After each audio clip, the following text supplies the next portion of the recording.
Olá, boa tarde a todos, boa tarde a todas.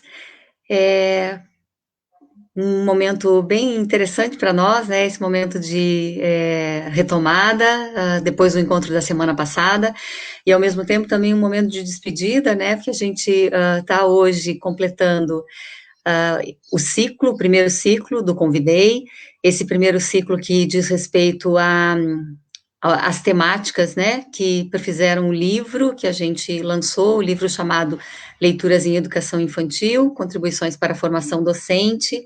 Então, hoje tem essa dupla sensação, né, uma sensação de um momento importante de contato com vocês todos, né, de contato entre nós também, pessoas que foram aqui colaborando com esse trabalho, e um momento de fechamento desse primeiro ciclo. Hoje, além das convidadas que vão discutir os temas de cada capítulo, né, nós temos um convidado bastante especial para nós, que é um convidado que vem fazer essa introdução ao dia de hoje, saído, né, vindo da área da cultura, da área da arte, da área da música. Então, nós tivemos a oportunidade de ter aí colegas muito importantes, né, e muito parceiros nessa empreitada, e hoje a gente tem conosco o Nélio Sprea. O Nélio é um artista, né, arte educador, formador, que é bastante conhecido aqui no nosso entorno, entre nós. O Nélio não recusa trabalho, né, não recusa se envolver em ótimos projetos, assim, então o Nélio é muito chamado e sempre está junto com a gente, né, está junto aí com diferentes redes municipais, aqui no nosso estado, no Paraná e em outros lugares do Brasil também. Apresentando um pouquinho o Nélio para vocês, então, o Nélio é doutor em educação, né, pela Universidade Federal do Paraná, realiza pesquisas em áreas que tratam, né, da sociologia da infância, da arte e educação, da cultura popular. O Nélio também é autor de livros e de CDs e de filmes infantis. Dentre os filmes, tem dois curta-metragem muito interessantes, eu aconselho muito que vocês assistam, né, procurem aí nas redes. Um deles se chama O Fim do Recreio, e o outro se chama A Escola de Ensino Fenomenal. Esses dois curta-metragens foram vencedores de festivais nacionais de cinema infantil. O Nélio é co-diretor da série televisiva infantil Auê, que está em exibição pela TV Brasil. Há 12 anos, ele dirige a Parabolé Educação e Cultura, que é uma instituição radicada aqui em Curitiba, que se dedica ao desenvolvimento de projetos culturais e socioeducativos dirigidos a escolas e a espaços de promoção social. É palestrante, atuante nos programas de formação pedagógica das redes municipais de ensino, como eu havia falado antes, né, em diferentes regiões aqui do Brasil. Então, Nélio, é uma satisfação, né, um prazer você estar aqui com a gente. Você tem um tempo para falar um pouquinho dos seus trabalhos recentes, talvez, ou daquilo que for mais relevante para você. Depois você compartilha seu trabalho e nos brinda aí com a tua presença.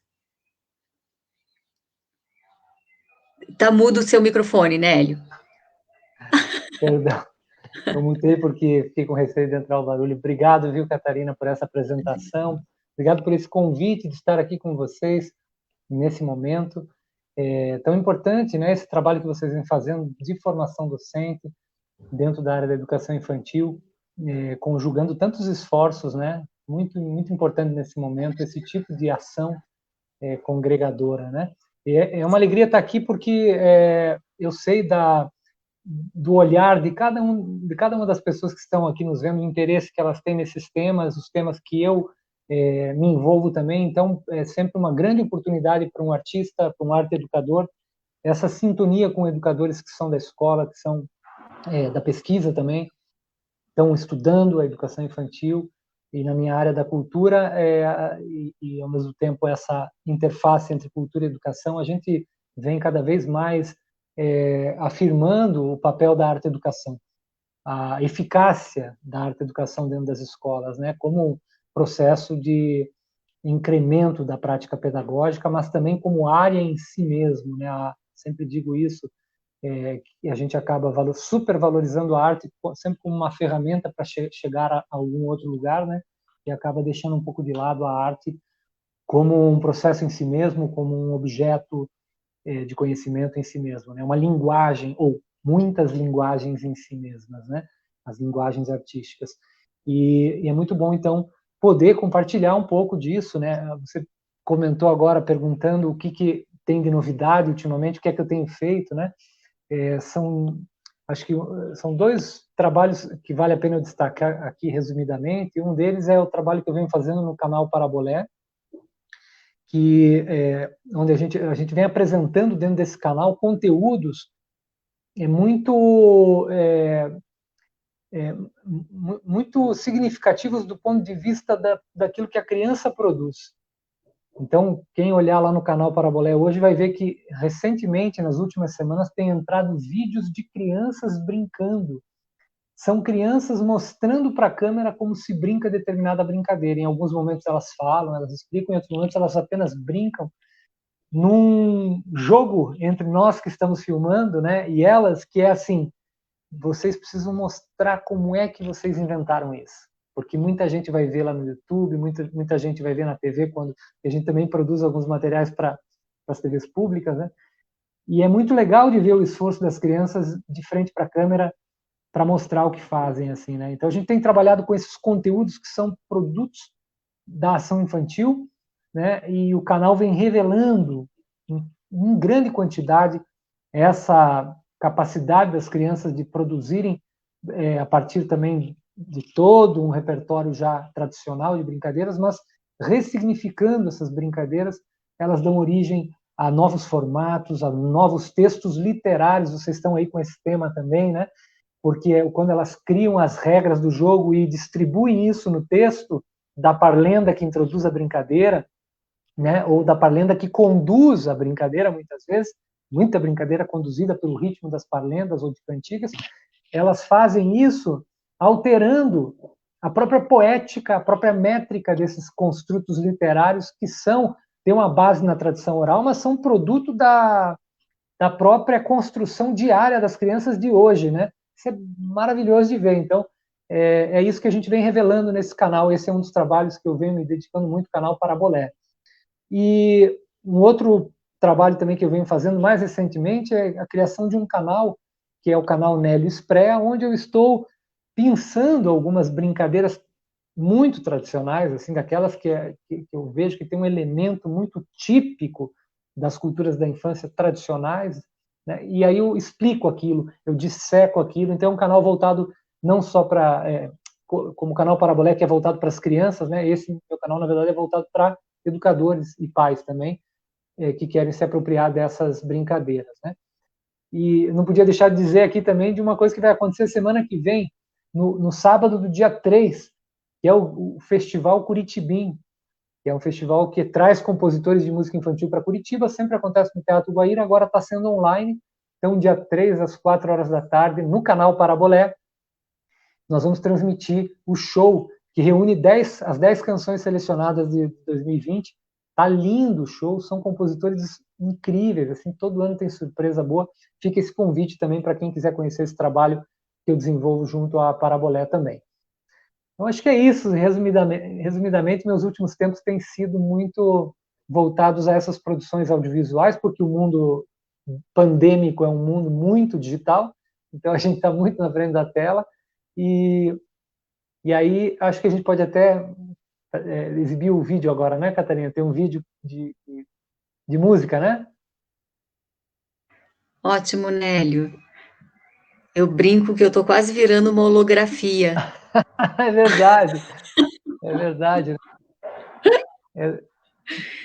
É um momento interessante, né? Enfim, que a gente Com aprenda com certeza, ele, tem que né? tirar proveito disso tudo, né? Acho que vão ficar muitas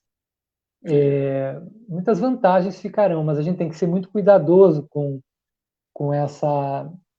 esse fascínio que o mundo à distância também exerce, que o mundo digital exerce, porque também ele tem os seus limites, assim, né? E os seus riscos. Verdade, Seus riscos. verdade. Muito bem. Vou mostrar para vocês uma cantiga que eu fiz junto com as crianças da educação infantil em homenagem aos dedos das mãos. Minguinho, seu vizinho, pai de todos, fura-bolo, o mata-piolho. Dedo, dedinho, dedão, muita atenção, aí vem ele de novo. Dedo, minguinho, o seu vizinho já avisou o pai de todos que aí vem ele. Mata piolho, recolho o molho, abro o olho, aí vem ele de novo. Abra um caminho, traga um bolinho, lá vem vindo fura-bolo. Dedo, dedinho, dedão, muita atenção, aí vem ele de novo. Dedo, mindinho, seu vizinho já avisou o pai de todos que aí vem ele. Mata piolho, recolho o molho, abro o olho, aí vem ele de novo. Abra um caminho, traga um bolinho, lá vem vindo fura-bolo. O que é que eu posso fazer com os meus dedos, meus 5 dedinhos da mão? Eu me coço e alcanço lugares que nunca alcancei com a visão. Vou seguindo, se algum dos dedinhos da mão apontar meu caminho, volto logo e toco com a ponta dos dedos o meu violão. Então, vem fura-bolo que o bolo fura seu cutuco com a cobertura dura de chocolate. Vem fura-bolo que o bolo fura seu cutuco com a cobertura dura de chocolate. Vem fura-bolo que o bolo fura seu cutuco com a cobertura dura de chocolate. Vem fura-bolo que o bolo fura seu cutuco com a cobertura dura de chocolate. Chocolate.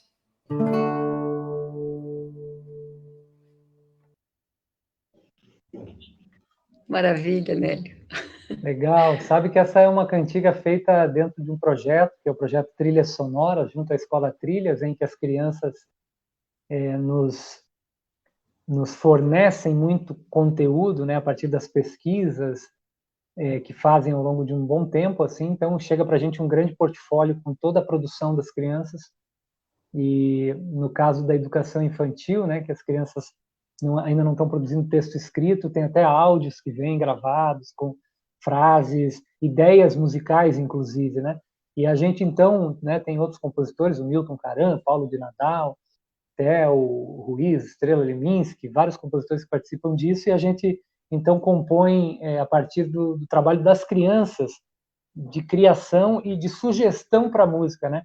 Em alguns momentos eles até pedem, Nélio, velho, faz um rap daí, tá? Eles até Maravilha. sugerem o gênero musical que eles querem. Esse é um Sim. outro projeto que eu me envolvo todo ano, né? Tanto na produção do CD, na gravação, quanto de vez em quando compondo também algumas cantigas lá para a escola. É um projeto E é um projeto que tem uma vida longuíssima já, né, Nélio? Maravilhosa, porque eu tive contato com o projeto na condição de mãe, né?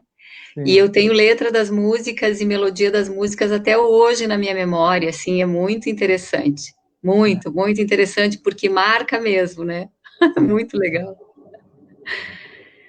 Nélio, eu acho que a gente agradece, porque assim, o tempo, infelizmente, não é tão generoso nesse momento, né, para a gente poder ficar mais tempo dialogando contigo. Então, muitíssimo obrigado em nome do grupo todo aqui, né, que tem viabilizado esse momento formativo aqui.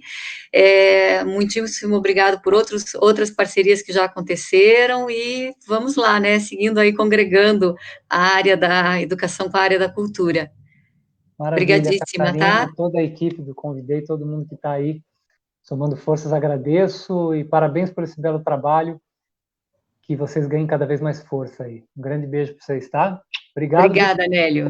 Valeu, gente. Tchau, Tchau. tchau.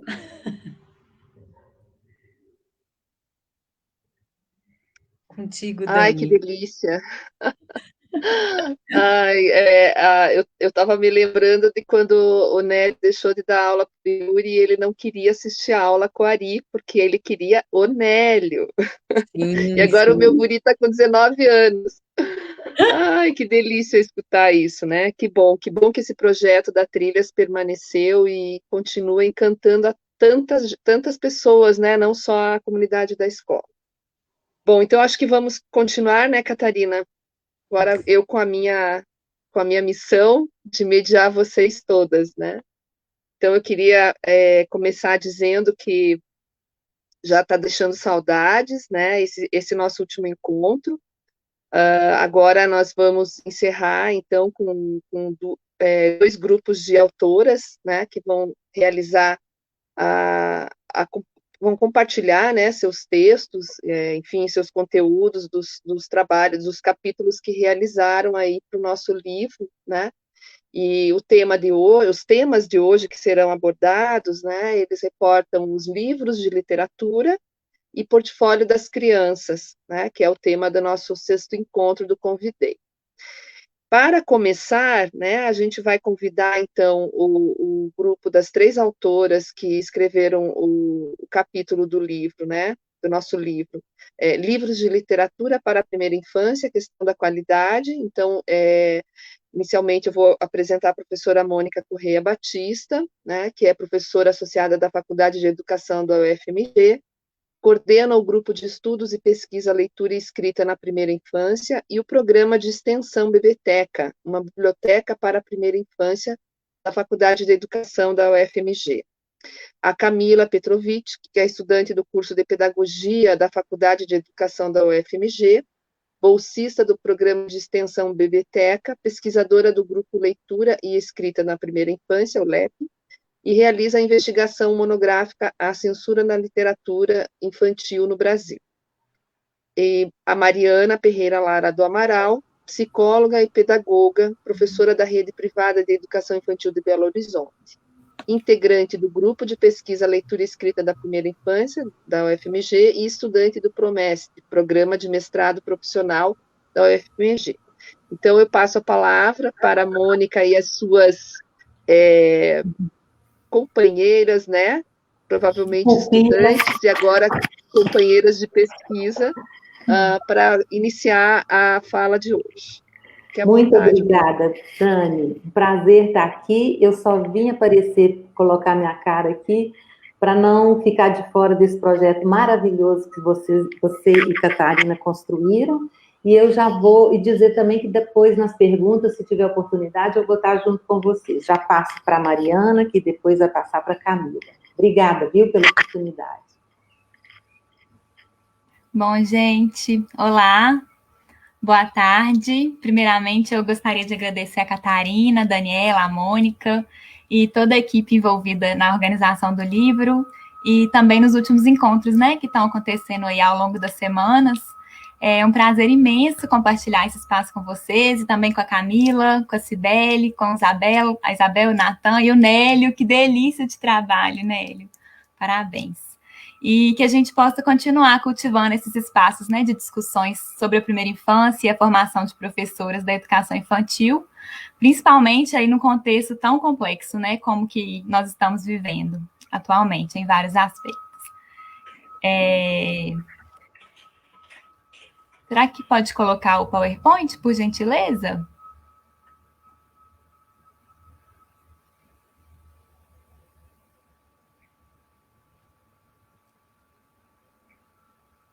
Isso, obrigada, viu?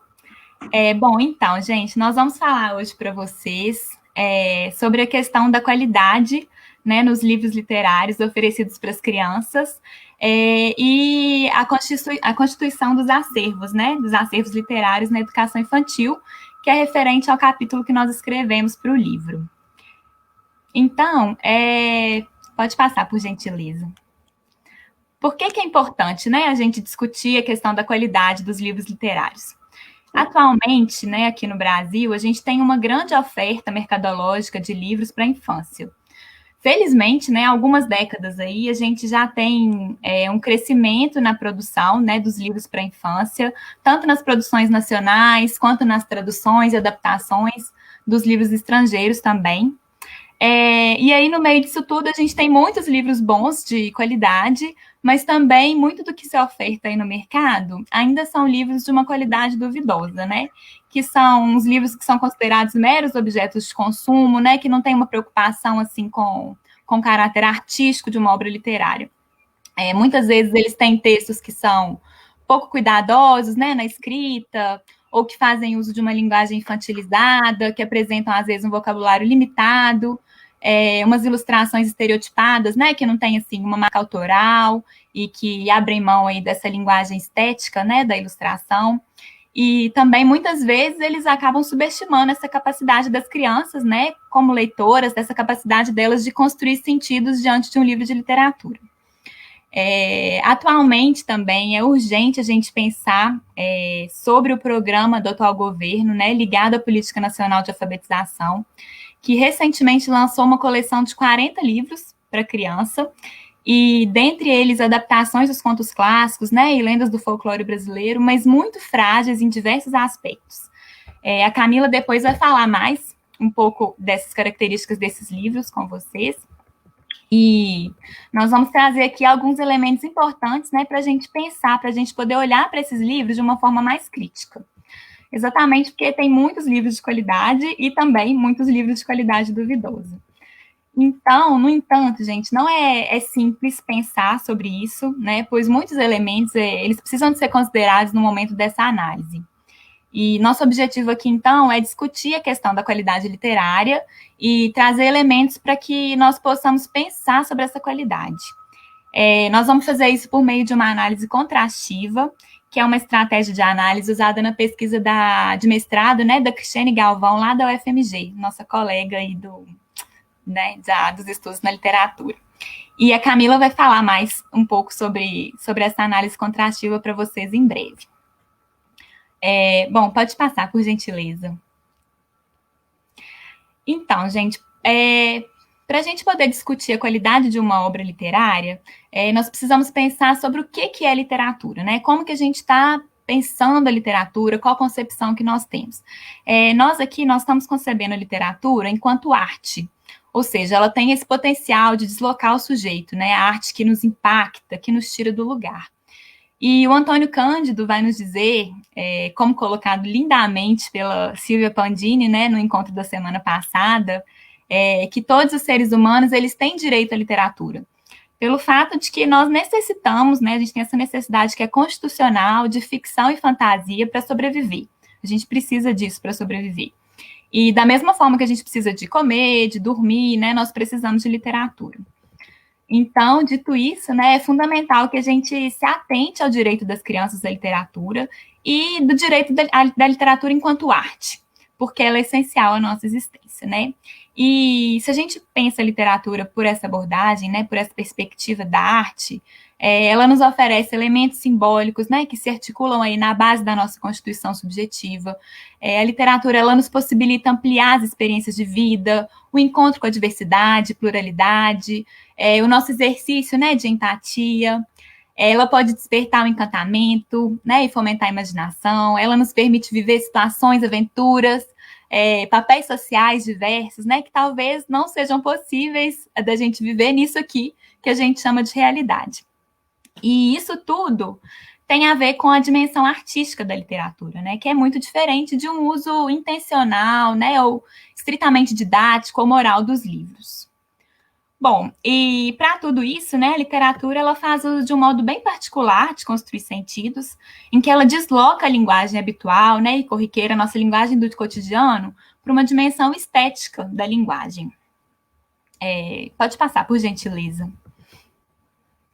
E exatamente por esse potencial, né, de fruição estética da literatura, que é fundamental nós pensarmos sobre a formação das crianças como leitoras literárias. E na nossa responsabilidade, né, enquanto escola, enquanto professoras da educação infantil, de participar ativamente desse processo. lembrando, né, mais uma vez, que não é um processo simples, pelo contrário, ele é extremamente complexo e que envolve o desenvolvimento de diversas habilidades leitoras, né? Então, a leitura, ela não coincide só com essa apropriação do sistema da escrita alfabética, né? A formação leitora, ela antecede bastante esse momento de ler e escrever convencionalmente, né? Ler é muito mais do que simplesmente decifrar as palavras. Pode passar, por gentileza.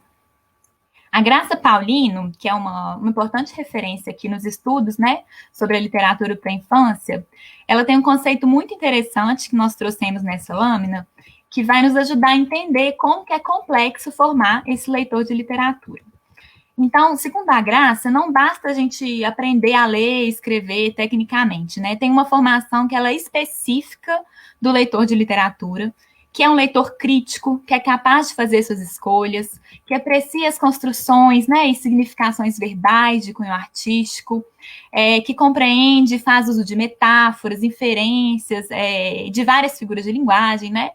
É um leitor que ele estabelece relações com os aspectos da vida própria, com as vidas dos outros, e que faz disso parte dos seus prazeres. Então, vejam bem, né, só por essa abordagem, como que essa formação ela é complexa. E isso exige um trabalho muito bem planejado, né, das professoras, de mediações literárias adequadas, né, um trabalho, então, que vai incentivar que as crianças participem aí com os conhecimentos prévios que elas têm sobre o mundo, né, com as hipóteses sobre a narrativa e os sentidos que são ali construídos. Nesse trabalho com a literatura, as professoras elas podem também chamar atenção para o livro como objeto cultural, né, como essa possibilidade de representação da realidade, que tem esse potencial de recriar o mundo, né, usando outras linguagens. O livro também ele tem um sentido de leitura, né, tem um começo, um meio, um fim, tem o ritmo que está ali expresso. Ele é composto também pelos paratextos, né, que são a folha de rosto, as folhas de guarda, as orelhas, etc. E então é importante valorizar a exploração desses elementos paratextuais também, né, o que eles significam, como que eles participam desse objeto livro, e muitas vezes também da construção narrativa, né, e também chamar atenção para os códigos de leitura de palavras, né, os códigos de leitura de imagem, a articulação que se estabelece ali entre o texto verbal e a imagem e o suporte, né, o objeto livro. Então, por exemplo, tem um exemplo que eu gosto muito dessa apropriação desses códigos da leitura de imagens, né, são quando os ilustradores colocam diversas imagens repetidas de um mesmo personagem, compondo uma mesma página para indicar que o personagem está em movimento. Né? Então, às vezes as crianças, quando elas entram em contato com essa imagem, né, elas estranham um pouco, né, e ficam incomodadas. Por que o ilustrador está duplicando o personagem? Por que ele está aparecendo diversas vezes ali? Como que ele virou 2 ou 3, né? Então, essa intenção dessa linguagem para indicar um movimento é um exemplo, né, desse código de leitura de imagem que ele precisa de ser aprendido, né? É um processo também. Enfim, tudo isso, né, essa formação leitora é um processo muito complexo, né, como vocês podem ver. Pode passar, por gentileza. E para garantir essa formação, nós temos, então, 2 aspectos centrais que vão nos orientar nas escolhas dos livros, né, e na composição dos acervos das escolas. Esses aspectos são a bibliodiversidade e a qualidade. A bibliodiversidade ela é um termo que foi difundido aqui no Brasil pela Alma Carrasco e que se funda nessa ideia de que os livros de linguagens, conteúdos, temas, formatos diversos, eles são fundamentais para um mundo cultural mais rico, mais instigante, né? E quando a gente fala de um acervo bibliodiverso, implica em um acervo que contemple uma diversidade de gêneros, de tipos textuais, né, diversidade de autoria, de temas, da representatividade, né, dentre outros. E, enfim, como vocês podem ver, né, quanto mais diverso o acervo, mais possibilidades de experiência para as crianças. Então, a bibliodiversidade é um aspecto importantíssimo, né, porque não basta a gente ter quantidade de livros apenas, né, mas sim uma variedade de livros e de livros de qualidade. E hoje, nessa fala, nós não vamos aprofundar na questão da bibliodiversidade, nós vamos explorar mais, como nós exploramos no texto, né, a questão da qualidade literária. E é importante que as professoras, né, conheçam o repertório significativo de livros para a infância, mas e aí, né, dentro desse vasto repertório, como escolher um livro de qualidade, né? Pode passar, por gentileza. E nós trouxemos aqui 2 aspectos que são centrais nessa análise da qualidade literária. Primeiro é com relação à concepção de criança que esse livro carrega, né? Que concepção de criança a narrativa deixa transparecer? É uma obra que aposta na inteligência leitora delas, que afirma o compromisso com uma criança ativa na produção de sentidos, né? Ou é um livro que usa uma linguagem infantilizada, cheia de artificialismos, que acha que porque é criança a gente tem que simplificar, e enfim. Né? Então, esse é o primeiro aspecto que a gente gostaria de chamar a atenção. O segundo aspecto é uma obra que amplia as experiências das crianças, né? Ou é um livro que veicula um repertório que já está sendo massivamente difundido por outros meios de comunicação. Então, esses são os 2 primeiros aspectos. Pode passar, por gentileza. E para que possamos olhar um livro, né, com profundidade, nós vamos indicar aqui 3 dimensões da qualidade literária. A primeira é a dimensão textual, que vai pensar sobre a estruturação da narrativa, sobre a adequação dessa narrativa ao tema, sobre a escolha e vocabulário usada, né? A segunda é a dimensão temática, que pensa sobre a diversidade de temas e a adequação desses temas, né? Envolve os aspectos literários, éticos e estéticos da obra. E, por fim, a dimensão gráfica, que envolve os aspectos relativos à materialidade, né? E à composição da obra. E a Camila agora vai dar continuidade à nossa fala para nos ajudar aí a pensar sobre a qualidade literária. Muito obrigada, viu, Mari, pela fala. Boa tarde a todos e a todas que estão assistindo.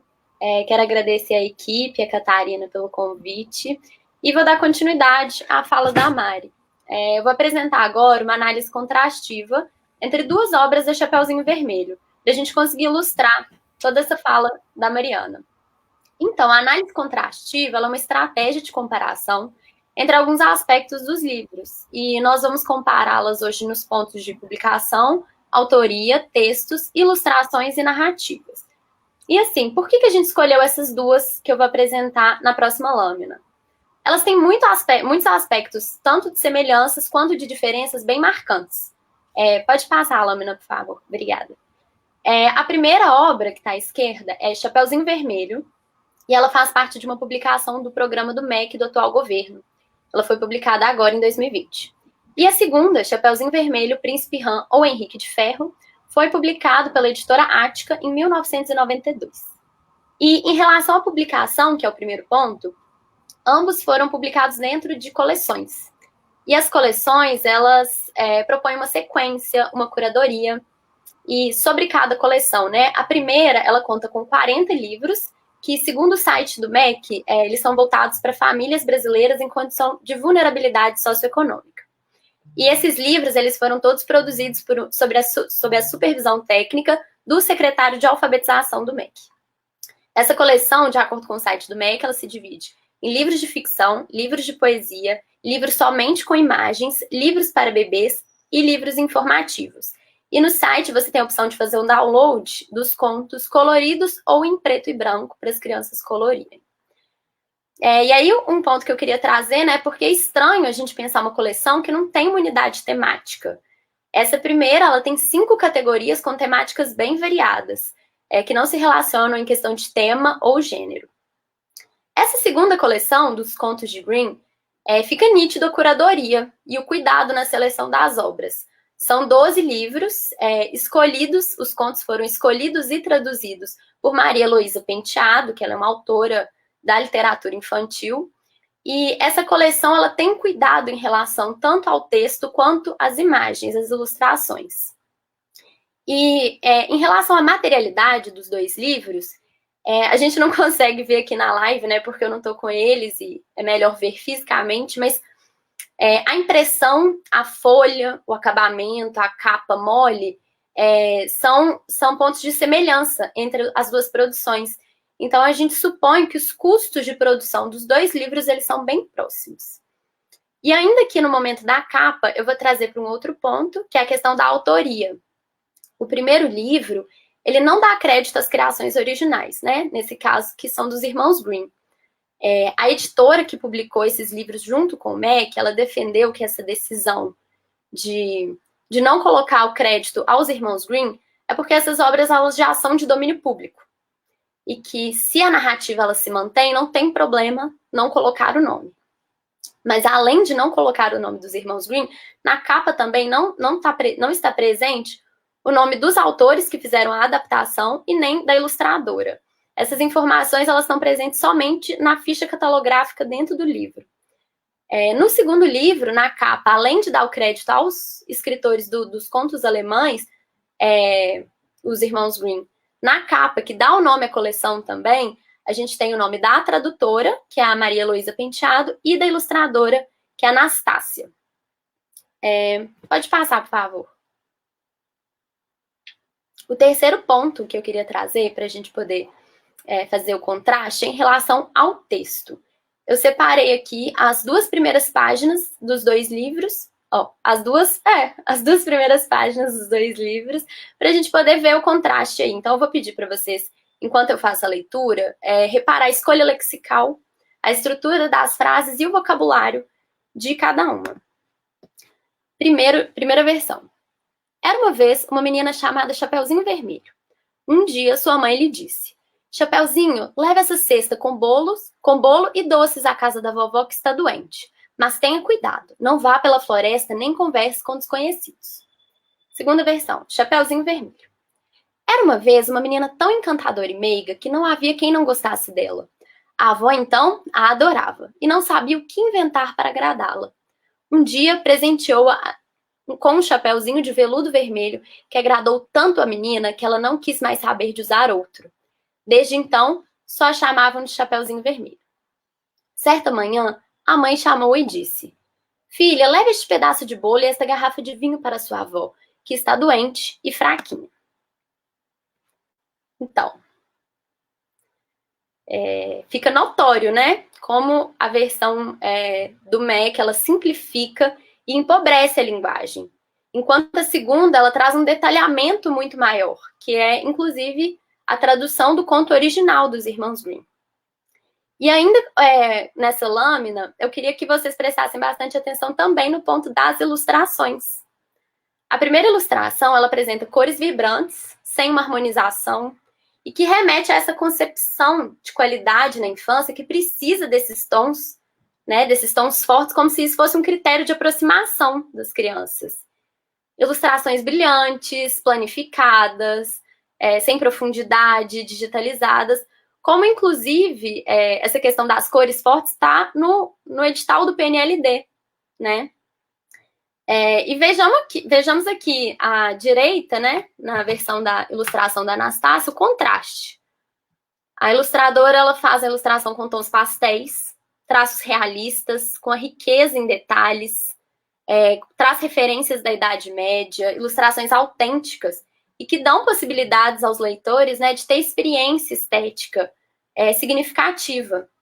E a ilustradora, ela ainda pontuou, tá, inclusive nas publicações, que ela fala que ela acredita que as ilustrações elas devem por si só contar histórias, representando os personagens, os lugares e as formas de uma forma expansiva e não limitadora, né? E essa ilustradora ela é referência na ilustração de clássicos da literatura mundial. E esses dois livros, eles são livros com ilustração. Nessa live a gente também não vai se ater aos conceitos de livro ilustrado, livro com ilustração, mas é importante a gente entender que a proposta da ilustração nesses dois livros é a mesma, é acompanhar a narrativa e não interagir com ela. E mesmo assim elas têm um valor muito grande, porque na literatura infantil, o texto verbal e o texto imagético, eles têm pontos de equiparidade, né? E a gente consegue ver o contraste entre as duas de forma bem explícita. Pode passar, por favor.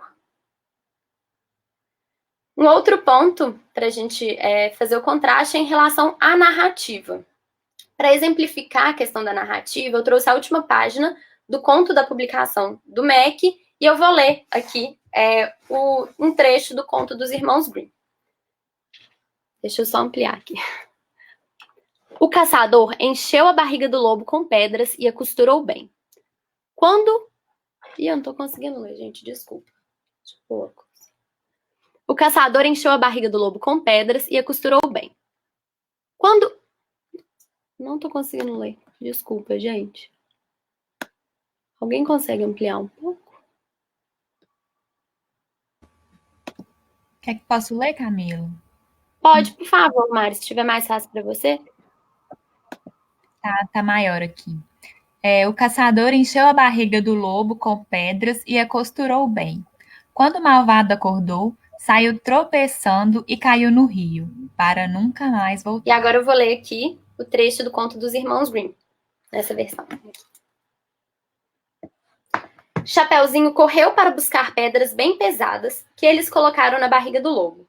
E quando ele acordou e quis ir embora, as pedras pesaram tanto que acabou caindo morto.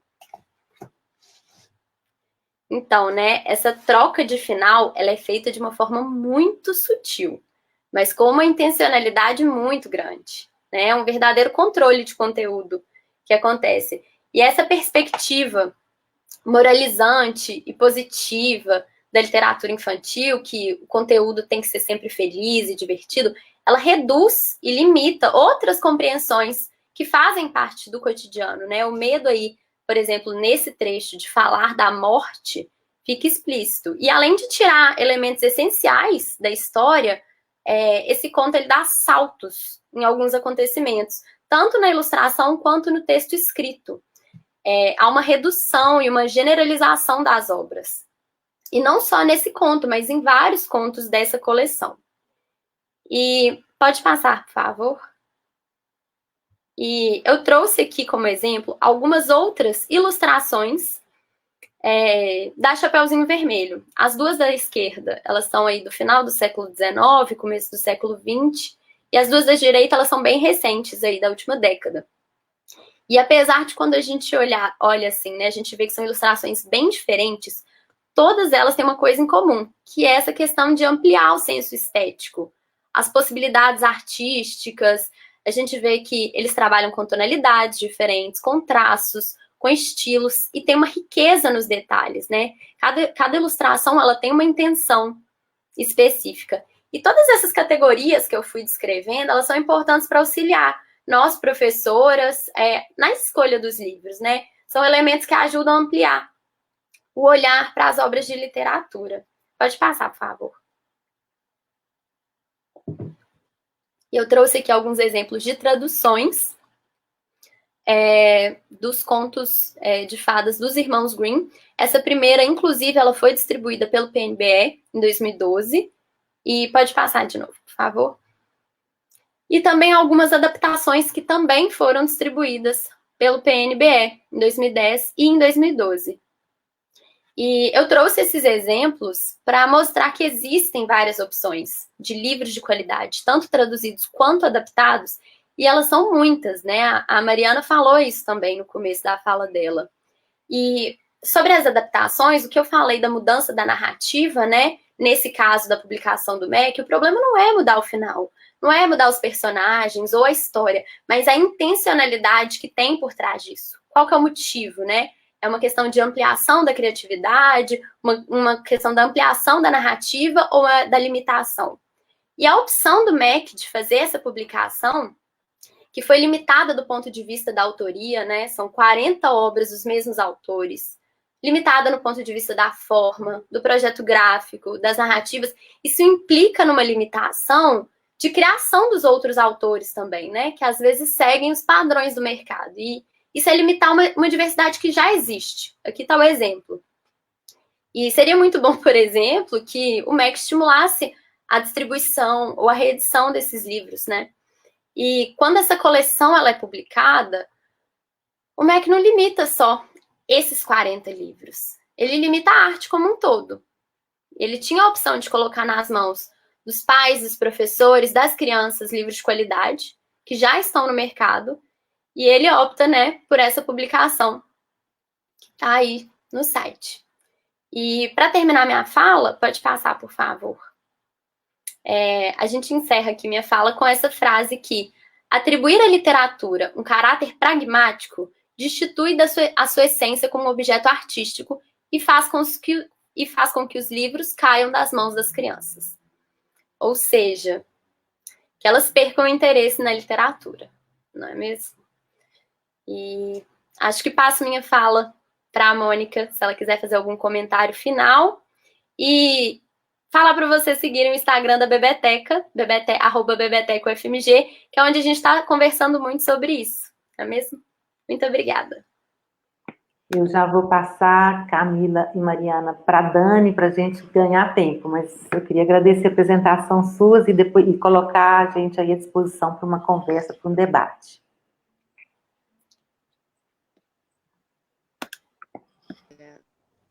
Então, foi muito, muito importante essa apresentação de vocês, né? Eu acho que nesse momento ela é esclarecedora sobre a crítica que está sendo feita em relação a esse novo edital, né? Que a gente tem aí que vamos esperar o que vai acontecer, né? O que me mobilizou pensar a apresentação de vocês foi refletir assim, né? O que mobiliza o imaginário, se não aquilo que encanta, perplexa e provoca o leitor, né? Então, eu acho que essa é uma questão assim que eu queria até que depois vocês falassem um pouco sobre isso no retorno para o nosso diálogo, né? Bem, agora eu vou convidar, então, a outro grupo que vai apresentar o texto de hoje, né, do outro capítulo, que chama-se Portfólio da Criança, articulação entre formação inicial e formação continuada em serviço. Nesse capítulo, então, nós temos as 3 autoras, 2 delas que estarão conosco aqui hoje, a Catarina Moro, né, que é a minha parceira aqui no Convidei, a idealizadora do Convidei, professora da graduação e da pós-graduação em educação na Universidade Federal do Paraná, pesquisadora do Núcleo de Estudos e Pesquisas em Infância e Educação Infantil, o NEP, do qual eu também faço parte, e coordenadora da Revirei, que é a Revista Virtual da Educação Infantil. A Cibele Andrade, graduada em Pedagogia pela Universidade Federal do Paraná, atua na educação infantil da rede pública desde 2007. E a Etienne Baldez, que é professora da Faculdade de Educação da Universidade de Brasília, a UNB, que também integra o Núcleo de Estudos e Pesquisa em Infância e Educação Infantil, o NEP, como pesquisadora.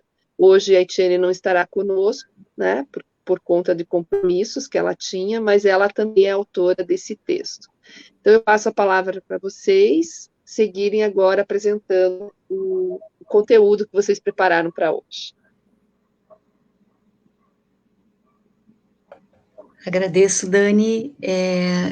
Nós fizemos um combinado, né, de que a nossa dinâmica eu introduzo, comento alguns pontos que têm a ver com esse texto que está no capítulo, e a Cibele desenvolve um pouco mais as questões específicas sobre o portfólio, a documentação pedagógica, nesse sentido de pensar uma das funções, né, uma das demandas que, enquanto docente na educação infantil, a gente tem, né?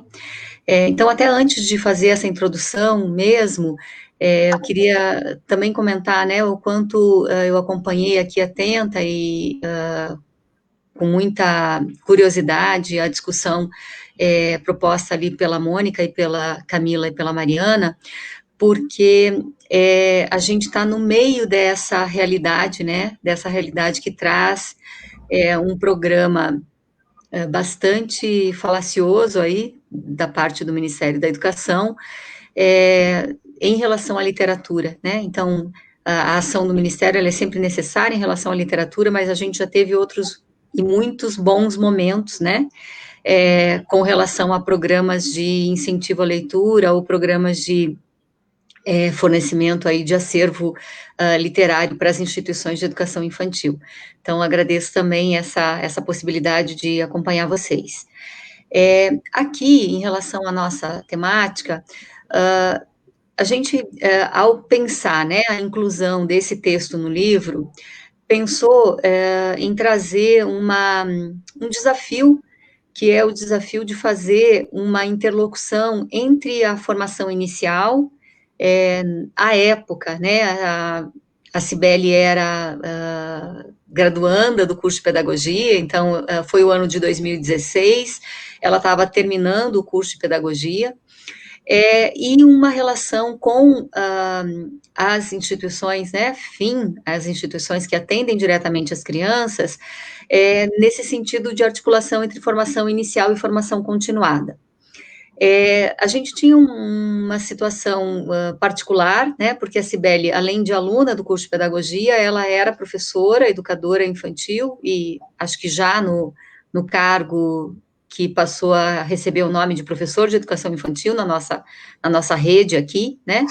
Então, esse aspecto era um aspecto facilitador, assim, né, dessa articulação, da gente pensar, então, um momento da formação inicial, casando, né, fazendo uma costura aí com uma situação de formação continuada. Acho que tem um olhar muito sensível da Cibele na época, né, como professora, para entender que essa era uma demanda que existia para ela, mas era uma demanda que também existia para aquela unidade, para aquele CEMEI, né, em pensar, em refletir e talvez ressignificar uma proposta de registro dos processos avaliativos que eram realizados com as crianças. Então, acho que esse é um aspecto que, de início, né, eu gostaria de salientar, porque eu acho que a gente tem que pensar também essa relação da universidade com a escola, né, ali da educação básica, com a instituição de educação infantil, nessa relação de proximidade, né, e ver esse potencial de articulação entre formação inicial e formação continuada. Eu acompanho aqui, eu acho que eu passo para a Cibele agora, né, e acompanho a exposição, depois também estou à disposição aqui para a gente seguir na conversa. Obrigada, Cibele. Eu que agradeço, boa tarde a todos que estão acompanhando a gente, é uma honra estar aqui, espero que essa contribuição, né, venha agregar valor ao trabalho de cada um que está assistindo, a cada pessoa que se compromete com a documentação pedagógica.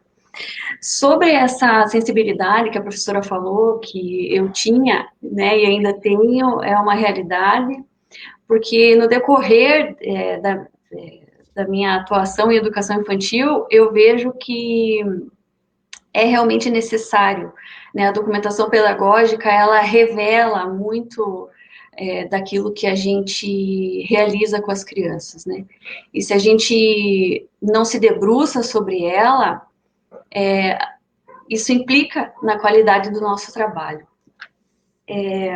Então, eu quero agradecer novamente, né, estar aqui com vocês, essa experiência, espero que seja, assim, um incentivo para todas, porque todos nós podemos fazer um pouquinho mais, né, as condições nunca serão perfeitas, adequadas, então, cada um de nós podemos ser protagonistas, né, assim como as crianças são sujeitos, nós também somos enquanto professores, então a gente pode ser autor, a gente pode correr atrás dos nossos, construir teorias, construir meios da gente melhorar a nossa prática. Bom, então, contextualizando melhor, a instituição onde eu atuava é pública, como a professora já falou, eu atuava lá como professora, e os pareceres, né, os portfólios, eles sempre eram produtos, né, que a gente se deparava só no fim do semestre.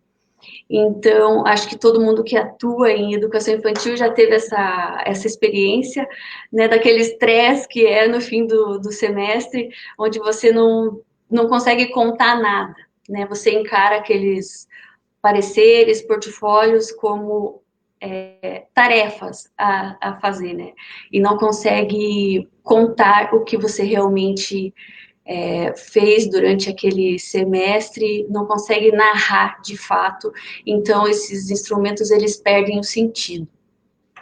Então, acho que agora a Ana pode trazer a nossa apresentação, porque eu vou falar melhor do projeto que a gente desenvolveu.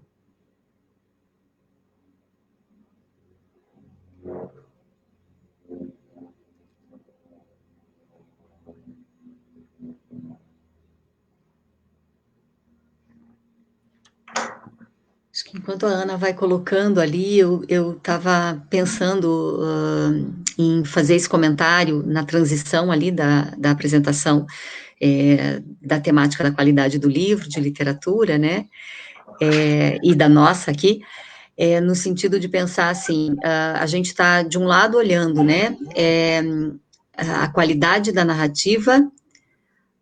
Só um pouquinho, a Ana me informou aqui que por alguma razão, deixa eu olhar aqui, Ana, vou encaminhar para um outro endereço, a Ana não está com ele em mãos, mas assim, como eu estava comentando agora, essa relação, né, entre a apresentação de quem discutiu a qualidade do livro de literatura, né, e a gente, enquanto com essa expectativa, né, de discutir a produção de narrativas, né, eu acho que tem, então, esse ponto comum, a ideia, desculpem, eu estava fazendo duas coisas ao mesmo tempo aqui, gente, então ficou um pouco lento, mas assim, a ideia, né, de que de um lado, né, nesse momento, hoje, a gente pensa, né, sobre uma narrativa que nos chega por intermédio dos livros de literatura, né, e que a gente se preocupa com a qualidade dessas narrativas, sejam elas visuais ou verbais, né, no texto escrito, e quando a gente pensa essa função, né, essa intenção aqui, de produzir registros, de produzir documentação, né, de fazer uma curadoria de um portfólio, a gente está vendo um outro lado dessa questão da narrativa, né, que é aí o que a Cibele mencionou rapidamente, que é esse aspecto da nossa autoria, né, então, no momento em que eu vou produzir um registro nas diferentes modalidades que ele possa existir, né, seja o parecer, seja o portfólio, seja um álbum da turma, eu tenho a responsabilidade, né, de trazer uma narrativa, e uma narrativa que tanto seja representativa, né, da vivência de fato, como uma narrativa que possa apresentar uma qualidade, né, então, acho que esse ponto é um ponto de intersecção aí entre as duas exposições de hoje, né, então, Cibele, fique à vontade. Uhum. Fazendo um paralelo com essa tua fala, professora, eu acho que também, naquele tempo, né, a gente ainda não tinha a discussão sobre a documentação pedagógica não estava tão ampla, né, a gente não tinha todo esse acesso a esse aparato teórico que a gente tem hoje, por alguma razão, a gente não dominava muito isso ainda. E naquela época a gente também tinha um documento normativo, tinha já as diretrizes, né? Mas nós tínhamos aquele objetivos de aprendizagem, né? Que era por área de conhecimento. Então, isso implicava também das nossas práticas, né? De registro também.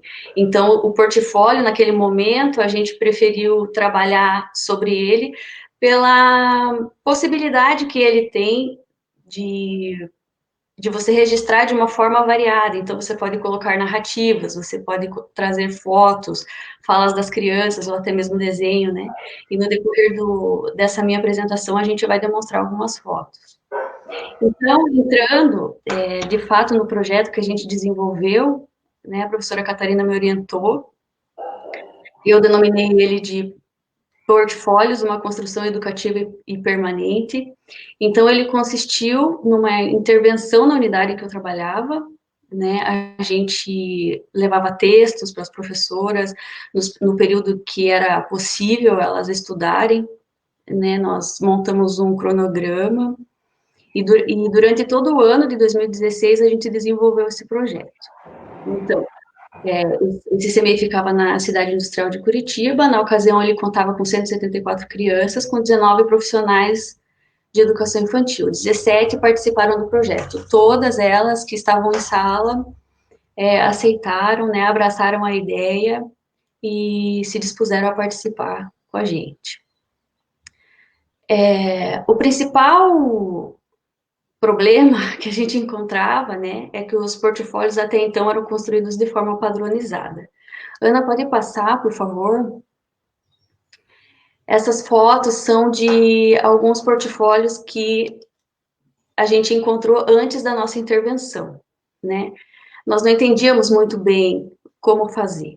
Conforme eu mencionei sobre as áreas de conhecimento, então cada professora construía de uma forma, né? A gente não sabia bem, então, qual atividade que vai, a gente chamava de atividade ainda na época, né? Hoje em dia a gente já melhorou isso, mas qual atividade, qual desenho? Então, pegava um desenho, aquele mesmo desenho de todas as crianças e colocava, trazia fotos, então a foto da criança brincando no parquinho, então todas as fotos de todas as crianças eram iguais, né, estavam contidas nesse portfólio. Então, acho que pode passar, Ana, mais uma. Essas duas fotos, para mim, também são muito especiais, porque elas também contam, né, um pouco dessa concepção, né, que nós tínhamos antes. Essas caixas brancas que vocês estão vendo eram onde estavam os portfólios, né?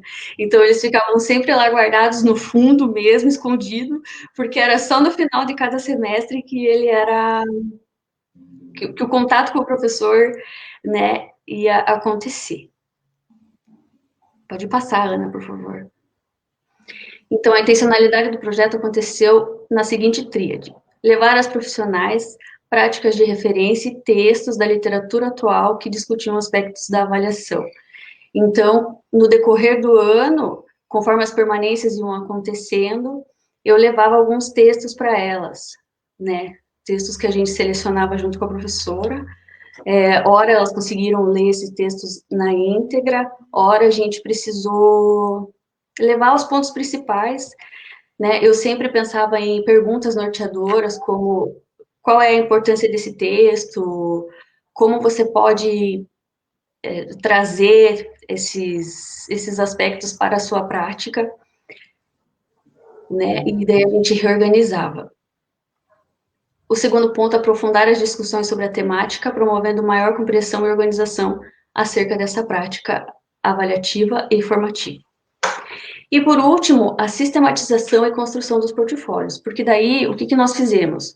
Nós reorganizamos tudo, né, juntamente com a equipe, né, nós pensamos em um novo jeito de fazer esse portfólio, em um novo material, e acho que tem alguns exemplos nas próximas fotos. Pode passar, Ana, por favor. Antes dessas imagens, esses são os textos que nós trabalhamos, né? Então, o da Micarello, da própria Catarina Moro, a tese da Amanda Marques, os referenciais da cidade de Curitiba, esse texto, duas reflexões sobre a documentação, que é um clássico, né, sobre avaliação na educação infantil, e a documentação da aprendizagem, a voz das crianças, que é um texto assim que eu quero dar destaque, porque ele traz entrevistas com as crianças, né, e não é entrevistas sobre as práticas do cotidiano. Ele acaba trazendo isso, mas é a entrevista da criança sobre o portfólio. Então, você senta e conversa com a criança sobre o portfólio passa a fazer parte do cotidiano. Esse texto é excelente. Pode passar, né? Então, conforme o projeto foi acontecendo, a gente observou certos avanços, né? portfólios como instrumento de acompanhamento da prática educativa. Então, esses portfólios, eles passaram a fazer parte do cotidiano. Eles não mais foram construídos somente ao final do semestre. A presença das crianças e também das profissionais como autores numa construção de identidade. Então, a voz das crianças começaram a aparecer, os desenhos das crianças começaram a aparecer, eles escolhiam o que ia ser registrado nos portfólios, né? E em cada turma, a gente via ali a identidade de cada professor, de cada criança aparecendo nesses documentos. E o exercício coletivo de reflexão, porque nas permanências os professores acabavam se encontrando e trocando e conversando sobre o que o projeto estava trazendo de bom na unidade. Pode passar, Ana. Então, essas fotos são do novo instrumento, né, que a gente acabou construindo na unidade. Então, como vocês podem ver, ali na mesma página tem o relato da professora, fotos, um desenho da criança, né? Então, ele passou a ser um pouquinho mais completo, a contar realmente o que acontecia. Acho que eu consigo ler ali, né? Dentro de um trabalho de pesquisa sobre bichinhos de jardim, a Alanis desenha a borboleta e diz: a borboleta vem do casulo e a joaninha saiu do casulo amarelo. Então, é bem a fala da criança ali, as coisas que ela observa, né? De acordo com o que eles vivenciam. Pode passar. Essa foto, ela contrasta com aquela primeira das caixinhas brancas, né? Porque cada professora reorganizou dentro da sua sala, então esse material ele ficou mais acessível, ele ficava sempre próximo ali à mão, para a hora que eles iam fazer o trabalho, o registro nos portfólios. Então, ficou mais acessível esse material. Pode passar, Ana? Bom, e daí, já caminhando para a finalização, acho que a Catarina pode falar também, né? A primeira é uma reflexão sobre o papel das instituições na deformação profissional, né? Então, a gente trouxe o Arroio, né, para falar sobre isso, porque as condições que nós temos nas instituições públicas, elas implicam muito na qualidade, né, de qualquer trabalho que se faça. Então, salários baixos, a hierarquização muito acentuada, e falta de permanência, falta de funcionários. Então, nós temos muitos profissionais na rede dispostos a fazer um bom trabalho, né, mas essas condições, elas implicam. E daí é complicado, porque fica uma tensão, né, entre o que fazer de bom e melhor e até onde nós conseguimos ir com o que nós temos. É preciso que o docente da educação infantil aprenda sobre o portfólio e perceba o que ele representa. Então, retomando um pouco do que eu trouxe, né, no começo, conforme a sua relação com as suas tarefas, né, você realiza ela de uma maneira ou outra. Então, quando você compreende a necessidade e a importância de um documento como esse, você realiza e constrói ele de uma outra forma. No exercício da função, é necessário que se encoraje as crianças a refletirem sobre suas habilidades, dificuldades, interesses e experiências, instigando sua curiosidade. Então, quando você senta e registra com a criança no portfólio, que era o que a gente passou a fazer, a criança começa a falar e você registra isso, e quando você para fazer o seu planejamento e retomar suas práticas, você traz isso, né? Você considera essas coisas e isso muda completamente. E, por fim, concordamos com a Amanda Marques sobre a necessidade de construirmos uma cultura pedagógica que torne o registro uma ação presente no cotidiano das instituições de educação infantil.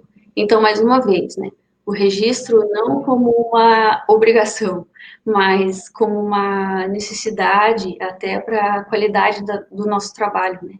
Então, essa cultura pedagógica, é preciso a gente organizar os nossos espaços, organizar a nossa prática para que a documentação pedagógica seja uma cultura, né, nas instituições. Acho que finalizou. Então, você vai comentar alguma outra coisa, Cibele? Posso? Pode falar. A Então, gente tá vai bem. conversando. Acho que só para a gente, né, fechar esse primeiro bloco, o que eu queria relacionar são aqueles dois últimos pontos que a Cibele trouxe na última lâmina ali, na última exposição, que é, né, se de um lado a gente tem, a gente vê essa potencialidade, né, no portfólio ou na documentação, num sentido mais amplo, como formas de refletir sobre a prática, né, e nesse sentido também avançar nessa prática que a gente realiza com as crianças, na possibilidade também das crianças se envolverem e perceberem sobre o seu estar na instituição, né, a partir do que elas visibilizam nesses registros. A condição de trabalho, ela é super importante, né, então acho que como esse relato, né, por escrito, ele tem a ver com movimento ao longo de um ano para a realização de um trabalho de conclusão de curso, né, que foi o que a Cibele fez na época. A gente viveu, né, acho que a Cibele vai lembrar bem disso, momentos de uma certa hesitação até da possibilidade de concluir, né, o trabalho. Por quê? Porque ao longo do ano, inúmeras vicissitudes acontecem numa instituição de educação infantil, né, que você tem dificuldade em manter as permanências, né, em que você, enquanto coletivo ali de professores, às vezes fica no impasse da tua possibilidade de estudar aquilo, ler aquilo, discutir aquilo, porque outras demandas se colocam muito fortemente nesse dia a dia, né? Então, isso a Cibele viveu de perto, né? Nas duas posições, na posição de professora e na posição também de quem estava fazendo a pesquisa naquele momento. Então, esse também é um desafio, né, para a gente pensar essa articulação entre formação inicial e formação continuada. Mas eu acho que a gente vai encerrando aqui, né, para ter a possibilidade aí de a Dani trazer questões para a gente e a gente dialogar um pouco mais. Bem, muito bom, né? Colocar em pauta uma prática que vem sendo realizada há tanto tempo na educação infantil e que a gente precisa estar o tempo todo muito vigilantes, né? O tempo todo problematizando para não banalizar, né? O portfólio é um nome que está muito associado às produções artísticas, né? E aí eu queria fazer uma questão. Até o momento eu não identifiquei nenhuma pergunta aqui no chat. Não sei se a Ana Luísa achou, se ela achou alguma coisa, passa para mim. Enquanto isso, eu queria fazer fazer uma contribuição para o nosso diálogo aqui, tentar, né, juntar os dois textos tão importantes. De um lado, nós temos a apresentação, né, sobre uma forma de entendermos e pensarmos a qualidade dos livros de literatura, considerando a possibilidade de selecionar bons livros, né, que contribuam para a formação também estética das crianças, né, no sentido de que elas possam ter contato, têm o direito a ter contato com livros de qualidade. O que seria essa qualidade? Então, as autoras apresentaram aí, né, da sua pesquisa, elementos importantes que nos convidam a ler o texto para podermos aprofundar mais. E o texto que veio, a apresentação em seguida, né, vem trazer aí a questão do portfólio, que também compõe narrativas que de uma certa forma, se distinguem de outros registros que nós temos na escola, no CEMEI, na Instituição de Educação Infantil, que nos convidam também a pensar na questão da estética, né? Como que a gente apresenta essa narrativa que relaciona a fala da criança, a percepção da criança, a própria percepção do adulto sobre o que a criança vive. Então, são questões aí que me ficaram. Então, a qualidade dos livros de literatura ou das narrativas que compõem os portfólios me remeteram a pensar a questão da estética, sobretudo das professoras e dos professores. Pensar a estética de quem seleciona os livros ou de quem compõe narrativas, né? Pensando nisso, eu gostaria de ouvir de vocês como que vocês relacionam esse aspecto ao repertório dos profissionais que hoje atuam na educação infantil e que se deparam com esse desafio, tanto de selecionar livros como de compor portfólios, né? Queria que vocês comentassem isso. Lembrando que eu fiz uma outra questão para as meninas do início, né? Se elas quiserem comentar também, fiquem à vontade. Então, estou passando a bola aqui. Quem sabe você, Mônica? Pega a bola. Obrigada, Dani. Eu peguei essa bola da estética, né? Dessa estética e a formação das professoras, e, enfim, a primeira, depois, se você puder repetir, eu te agradeço. Eu queria comentar, eu acho que essa é uma questão importantíssima, né? Porque a gente fala da ampliação das experiências estéticas em relação às crianças, mas a gente tem que falar da ampliação das experiências estéticas, éticas, políticas, de todos os humanos, vamos dizer assim, e também das professoras, né? E no nosso caso da educação, talvez sobretudo das professoras, porque a professora de educação infantil, acho que todas, mas em especial a professora de educação infantil, ela é uma agente de cultura, né? Ela é alguém que precisa ter um repertório importante em relação a todas as artes, né, e não só a literatura. Mas como a gente está discutindo aqui a questão da literatura, do texto escrito e das imagens, né, que Catarina e Cibele apresentaram, vamos falar um pouquinho, então, dessa especificidade, né, dos textos literários, dos textos como são usados no portfólio, né? E aí, a provocação da Dani eu acho excelente. Como que a gente pode pensar uma formação das professoras para esse olhar, né? Para apreciação estética, no nosso caso, do livro infantil? Eu queria começar dizendo que não é uma coisa nata, né? Ou que ela brote naturalmente do professor. O que eu quero dizer? Não é de tanto a professora ter acesso a livros infantis, e eu estou usando o termo livros infantis para eu incluir os bons livros informativos e não apenas os livros literários, né? Então, falar desse universo maior. Não é fácil, não é uma coisa assim, de tanto eu ver livro na livraria ouvidor, livro infantil, de tanto comprar para os meus sobrinhos, eu sou uma especialista em literatura. Não é assim. Né? A gente precisa, acho que um pouco que a gente quis mostrar no artigo, e aqui também com a apresentação das meninas, é que existe uma complexidade na formação desse especialista.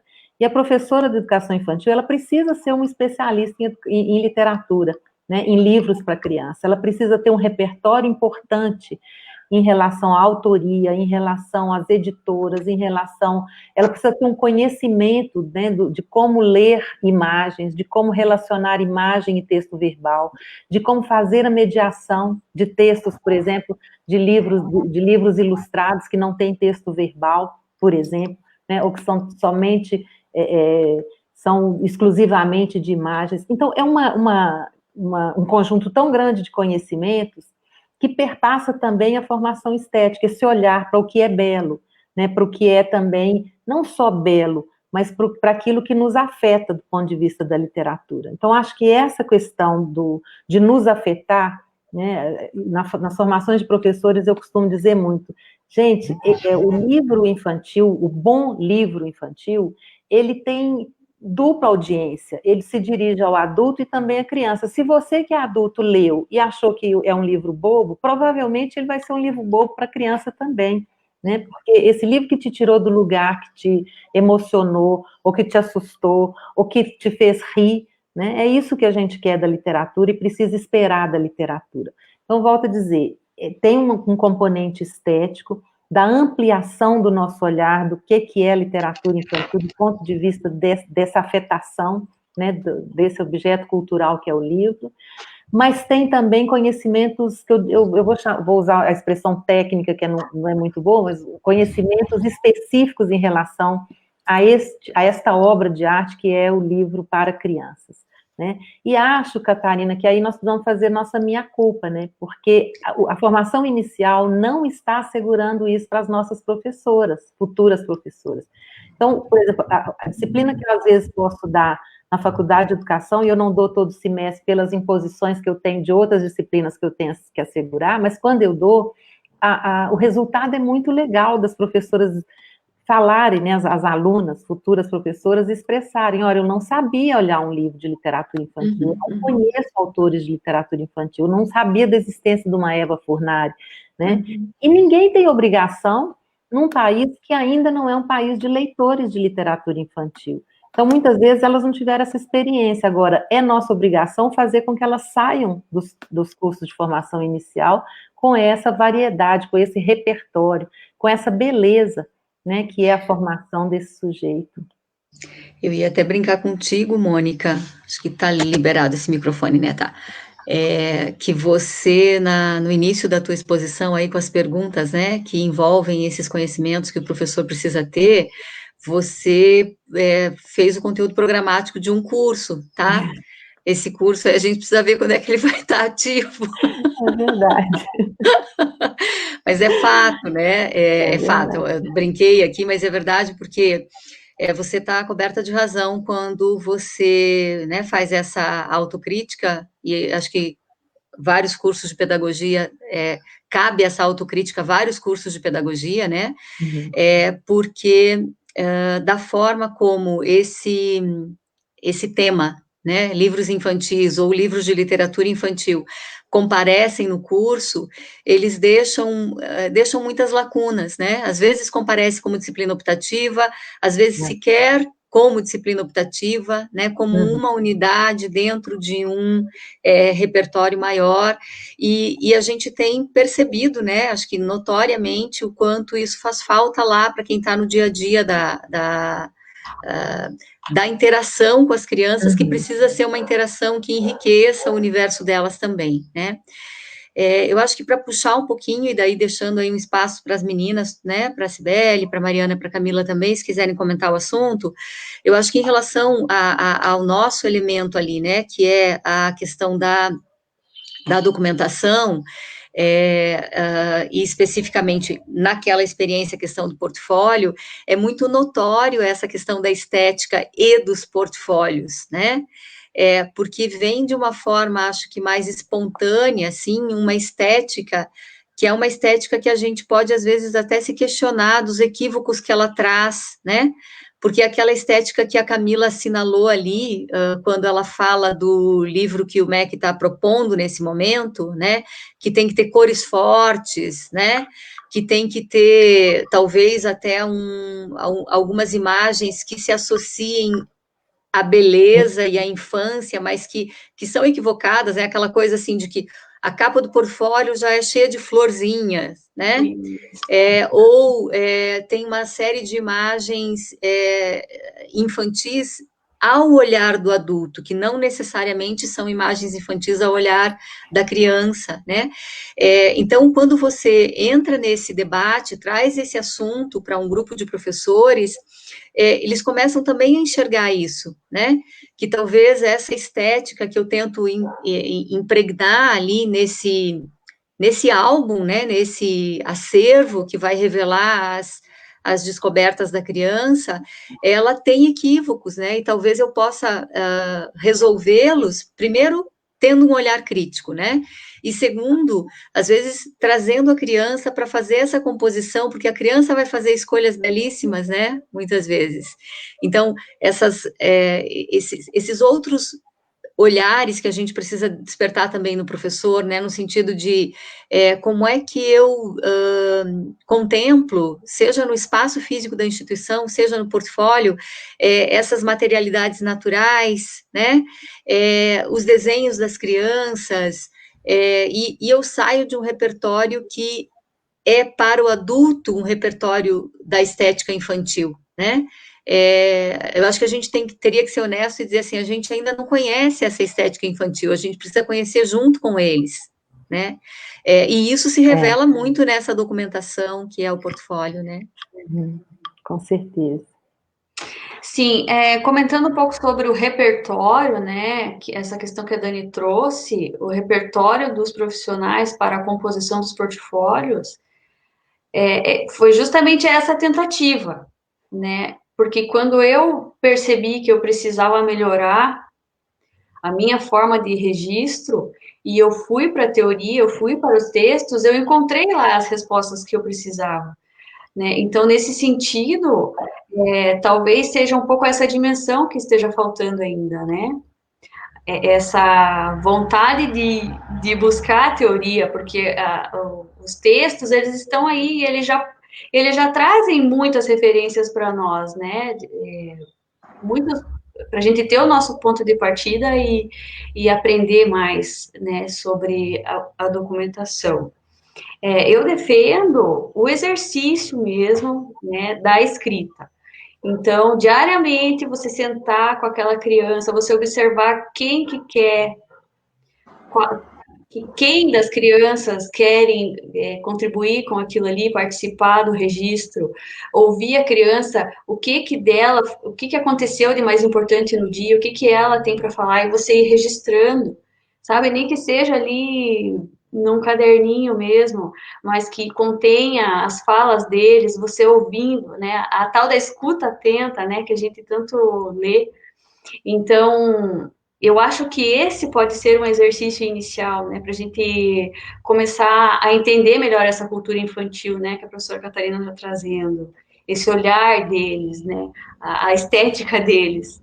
Então, eu penso que essa é uma alternativa boa para a gente começar.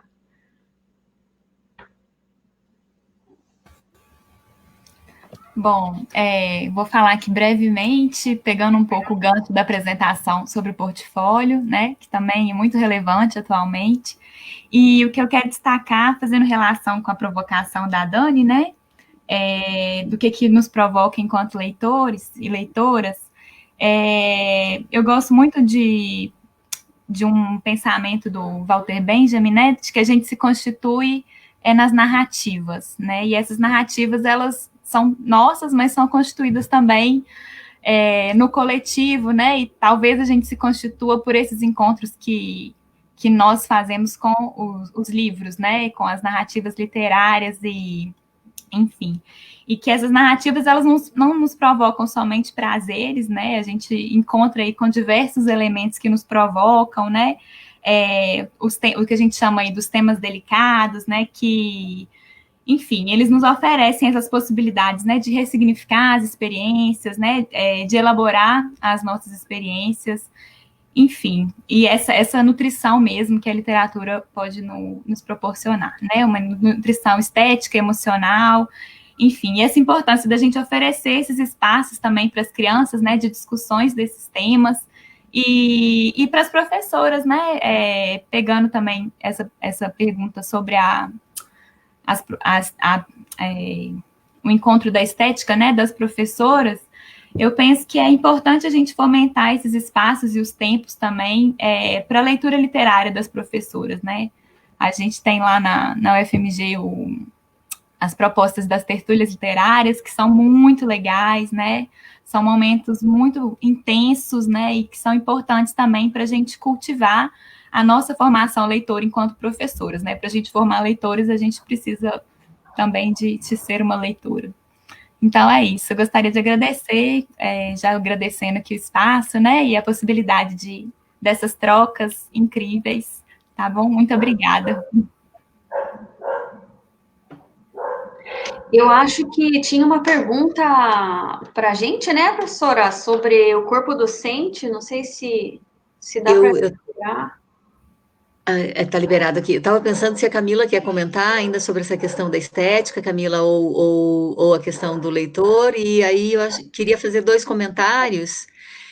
Teve uma pergunta, acho que específica para você, Sibeli, no sentido de, né, a tua dificuldade na pesquisa em relação à participação do corpo docente.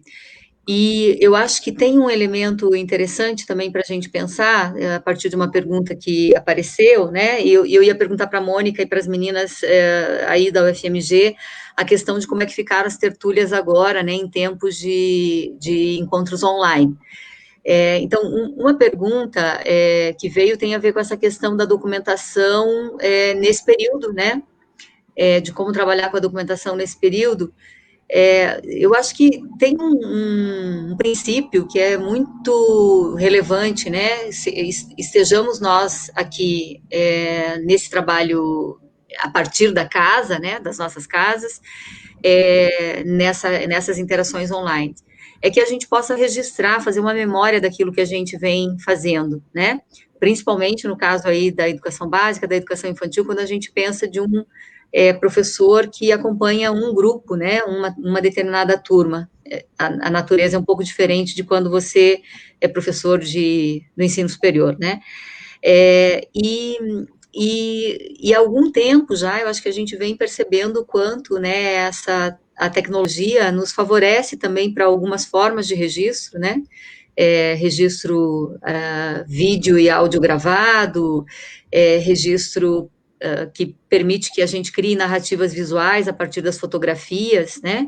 Então, acho que já há escolas hoje fazendo isso, só que daí com a mediação das famílias, né? Que são as famílias que mandam esses registros para os professores, e os professores, de alguma forma, podem combinar isso, né? E compor mesmo uma documentação, né? Então, Sibeli, ali a tua questão tinha a ver com isso, né? Do teu ser pesquisadora e do acolhimento na instituição. Isso. Em relação à postura dos professores, foi excelente, eles quiseram muito participar do projeto, né? A gente é muito grata a toda aquela equipe, também as gestoras da época que deram autonomia para a gente realizar isso, né? Eu não sendo a pedagoga da unidade, estando em sala e ao mesmo tempo desenvolvendo esse trabalho, a minha dificuldade maior foi justamente essa, conciliar as duas coisas, né? Mas em relação à postura dos profissionais, eu entendia, porque eu era uma delas, né? Então eu sabia que a permanência não estava acontecendo direito, eu sabia que muitas de nós não estavam ali, porque e no decorrer da pesquisa eu não entendia muito bem, né? Quando eu finalizei o trabalho, a gente discutia essa questão da horizontalidade daí, né? Na hora de você construir, na hora de você ser autora. Porque os profissionais que estão em sala, poucos têm essa postura pesquisadora, né?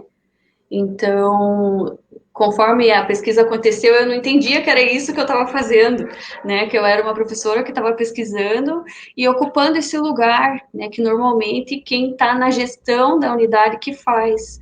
E então eu incentivo isso, né? Porque eu acho que quando a gente trabalha numa unidade que está todo mundo caminhando pelo mesmo propósito, né? Que é realizar um bom trabalho com as crianças. Não importa se você é a professora ou se você é a pedagoga, o que importa é você construir isso junto, né? De uma forma horizontal. Não sei se eu respondi. Como é que nós estamos de tempo, Dani? Olha, eu acho que vocês, acho que a gente, eu queria fazer só levantar de novo a questão que você tinha perguntado, Mônica, porque a Mariana acabou fazendo, né, uma fala, engatando duas questões, e eu queria comentar novamente, porque eu acho que é interessante que vocês possam, né, você e Camila ainda possam talvez falar sobre isso, e aí já convido todas a irem fazendo suas considerações finais, né?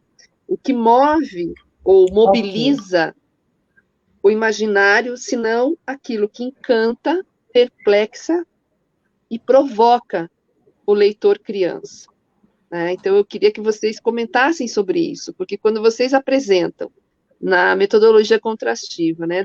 Dois tipos de livro, de literatura, em que um deles nos provoca a pensar o que tem naquela paisagem, daquela janela, que eu vejo lá no fundo, um caminho, e que está meio, assim, não está tão claro assim, né?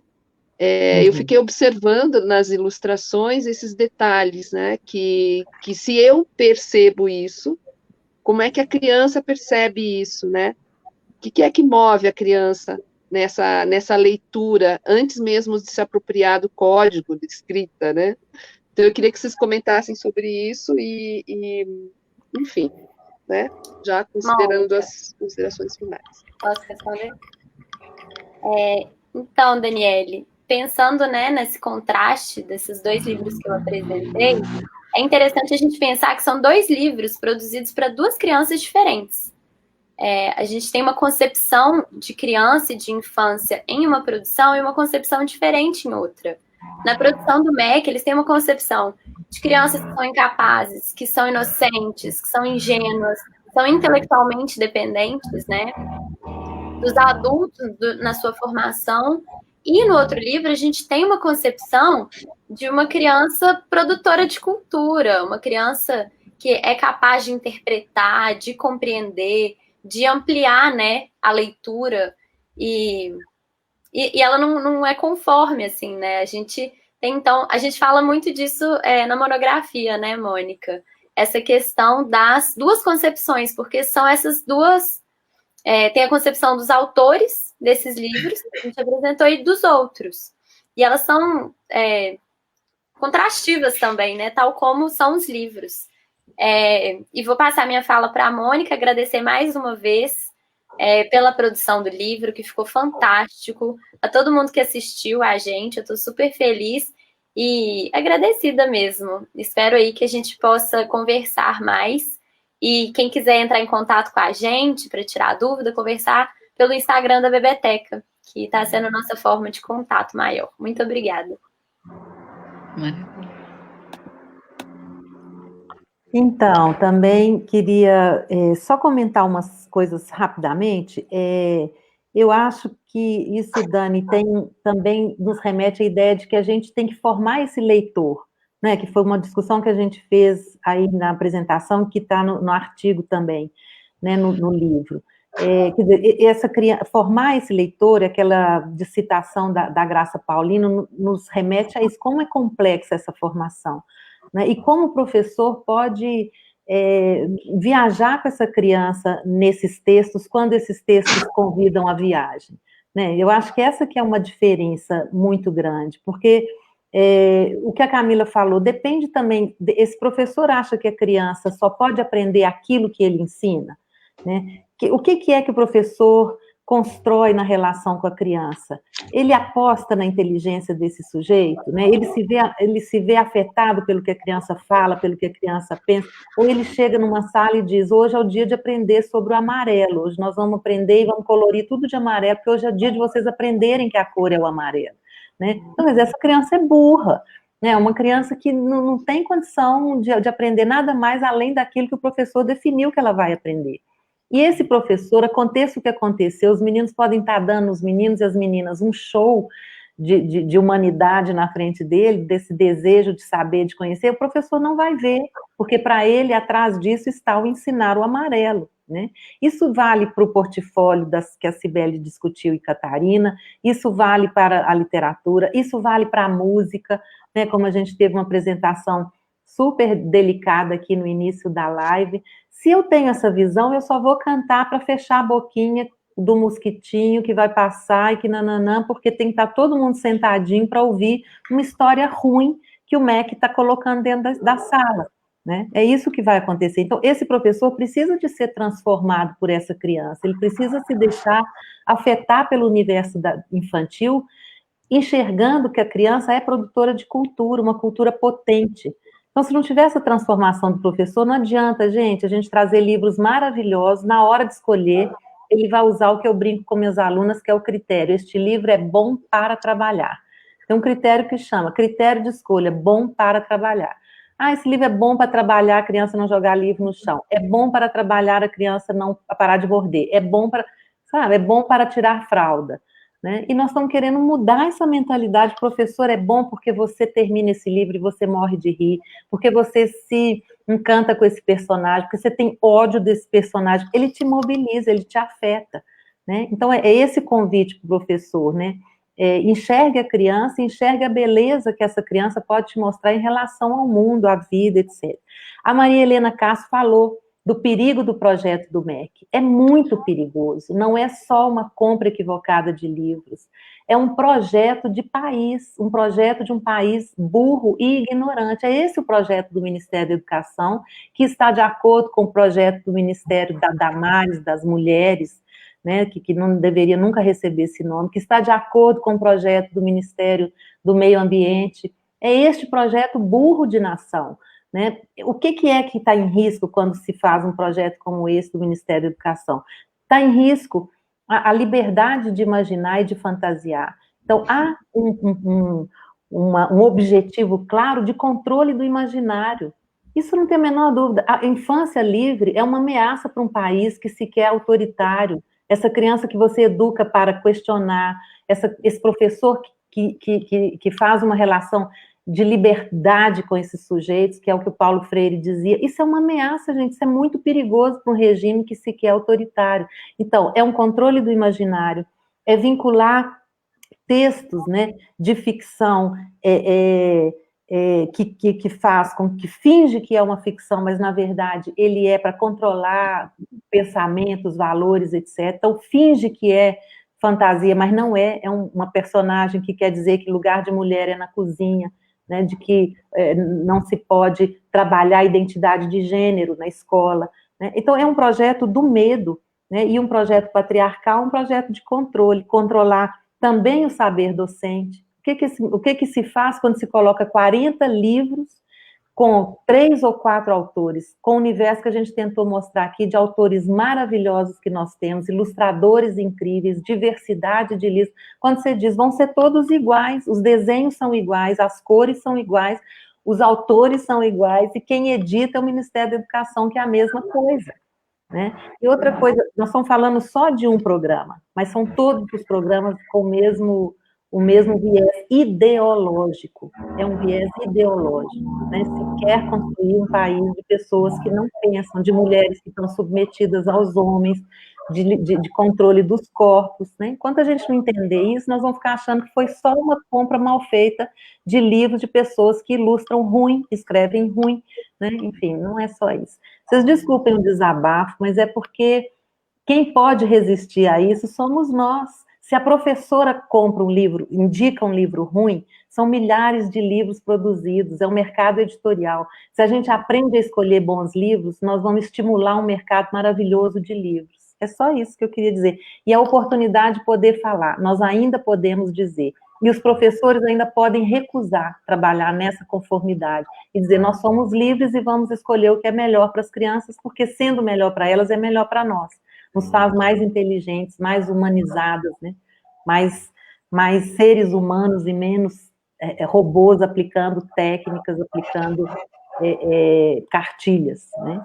E eu queria muito parabenizar vocês, porque eu sei da dificuldade que tem sido a gente continuar produzindo ciência, produzindo conhecimento e em diálogo com nossas alunas. Agora, trazê-las também, né, Catarina, dá um estímulo, né, e uma vontade de continuar na luta, porque são pessoas com muita garra ainda pela frente, nós vamos precisar muito delas, com certeza. Parabéns e muito obrigada. Bom, eu acho que, Mônica, pena que o tempo é curto, né, mas eu acho assim que as suas colocações, elas são de uma verdade, né, de uma realidade muito contundente para a gente. Só posso imaginar que um desafio para a gente é a gente transver, né, essa situação, transformar essa situação, transgredindo algumas coisas que estão postas, né? Então, a gente sabe aí, pelos muitos movimentos que a gente acompanha e participa, né, o quão aguerrido o grupo que se formou a partir do projeto de leitura e escrita tem se posicionado em relação a esse capítulo aí da nossa história, né, em relação ao Ministério da Educação, porque é um só, né, tem vários outros capítulos também, infelizmente, dramáticos aí um pouco, né, com o que a gente espera, com a expectativa do que virá. Mas essa possibilidade, né, de transgredir, transformar e transver o que a gente está fazendo, eu acho que é uma coisa que a gente alimenta justamente nessa relação, né, com ex-graduandas, atuais pedagogas, com alunos que estão aí em processos junto com a gente, e também nessa relação com quem está aqui, né, conosco, nos 6 encontros que a gente fez, de forma, acho que muito presente também, manifestando as suas questões, né, acompanhando num momento em que a educação, a cultura, a arte vem sendo tão atacadas, né, pelo governo, como áreas que pouco contribuem para a nossa formação, e eu acho que o compromisso em fazer essa formação é o que fez a gente vir para cá, né, é o que fez a gente criar tempo, porque a Mônica sabe, todo mundo aqui sabe, né, as várias outras coisas que a gente tem também de compromissos, mas esse tempo é um tempo para vocês, né, que acompanharam, que assistiram a gente, eu e a Dani, daí eu acho que eu até passo a palavra para a Dani aí, para não me alongar muito mais, mas assim, somos muito gratas, né, pelo aceite, tanto para a composição do que virou o livro, né, quanto o aceite para vocês terem se colocado aí na nossa agenda e poder fazer as conversas aqui no Convidei. Em alguns momentos a gente foi insistente, né, em outros momentos a gente nem precisou ser insistente, porque vocês estavam todos muito também prontos, eu acho que para assumir esse lugar, que é um lugar que é nosso, né, que é necessário que a gente ocupe mesmo.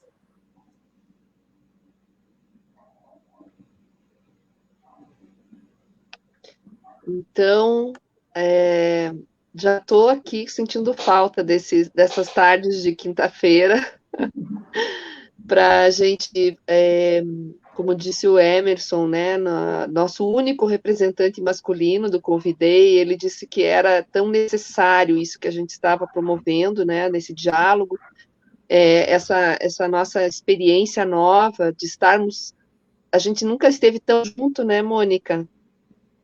Tão longe e tão juntas aqui, fazendo essa aproximação dos nossos pensamentos nesse ambiente que para nós, ele era uma novidade, né, mas que hoje é o nosso lugar de contato, de aproximação, e acompanhando o chat, todos os nossos encontros, né, foi perceptível, assim, quantos profissionais da educação, principalmente da educação infantil, estão sedentos desse tipo de espaço, né, e que a gente não deixe morrer isso, né, que a gente consiga fazer desses espaços a nossa resistência, né, de botar os temas, dar visibilidade para os textos que a gente vem produzindo, que não são, esse segundo livro, assim como o primeiro, né, produzido com todas as nossas ações que vêm sendo realizadas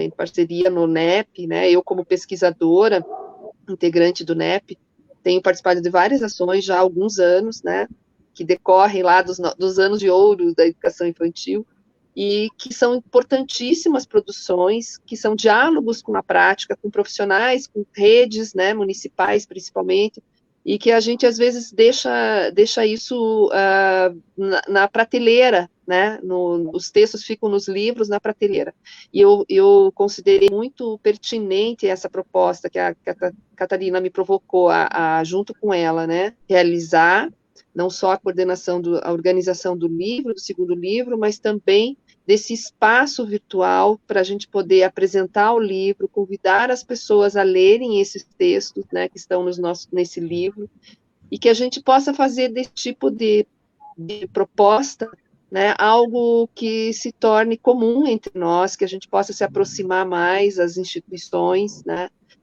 no primeiro encontro, a Rita Coelho nos provocou a isso, né, a realizar ações entre instituições, né? Eu sou apenas uma convidada nessa organização, não faço parte da UFPR, mas sou integrante do NEP e me coloco à disposição para continuar esse tipo de ação, né, que eu penso que é muito profícua, porque ela nos aproxima, né, a linguagem que nós temos que desenvolver para poder dialogar aqui, né, e se escutar, aprender a se escutar e conversar sobre aquilo que a gente diz. Eu acompanhei todos os eventos pensando nisso, assim, no tanto que nos aproximamos mais, né, e que isso nos distancia também de uma formalidade que muitas vezes a academia nos impõe. Então, quero também agradecer muito o convite que a Catarina me fez para partilhar com vocês desse livro, né, de organizar isso.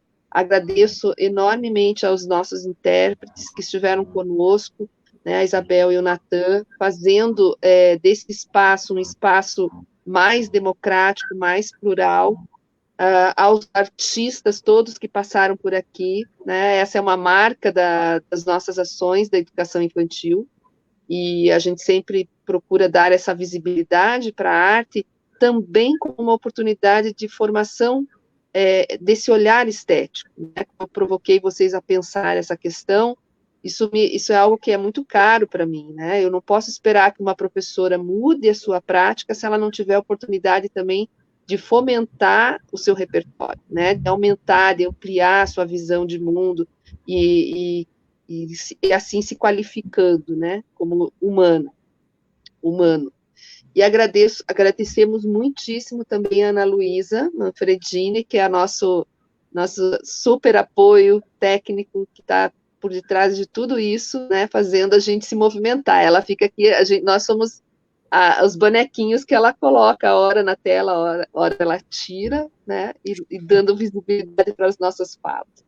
Então, eu queria fazer esses agradecimentos e não sei se a Catarina gostaria de ainda falar mais alguma coisa. Agradeço demais vocês que estiveram hoje conosco, a Mônica, a Camila, a Mariana, a Cibele, né, a Catarina também hoje como autora, e que a gente consiga proliferar aí essa ação, né, para aumentar mais espaços de convivência.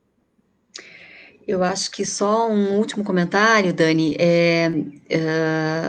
né, esse agradecimento, acho que você lembrou bem, todo mundo que compôs os trabalhos com a gente, e esses vídeos continuam disponíveis no Facebook, né, na página da revista, no caso da Revirei. A gente, se for migrar esses vídeos para outro endereço, a gente avisa vocês pelo perfil da Revirei, né, do Facebook. E como os artistas que a gente convidou foram muito generosos conosco, né, tiveram aqui, acho que também ajudaram a fazer um momento agradável e reflexivo para as nossas tardes de quinta-feira, a gente vai continuar divulgando, talvez, aqui e ali, né, e pedindo que vocês acompanhem o trabalho deles, se inscrevam nos canais de YouTube, ou mesmo visitem as páginas de cada um desses trabalhos, né? Mais do que nós, eu acho que o pessoal da área da cultura precisa desse apoio, né? Porque é uma área que sofre grandemente nesse momento da pandemia, né? Então, seguimos todos juntos, né? Até uma próxima oportunidade. Obrigada, Dani. Obrigada a todo mundo que esteve aqui hoje. Até breve.